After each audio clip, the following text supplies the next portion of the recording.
Here I have OPPO Find X5 Lite, and today I'm going to show you how to enable custom watermark in camera on this device.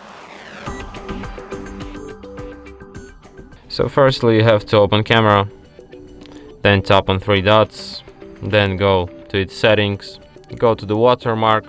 So firstly you have to enable watermark, and here you can just enable custom text. So you can enter here your name, your surname, your nickname, or anything you want. I'm gonna enter, oh no, there's limit of only 10 symbols. So if your name is longer than 10 letters, unfortunately.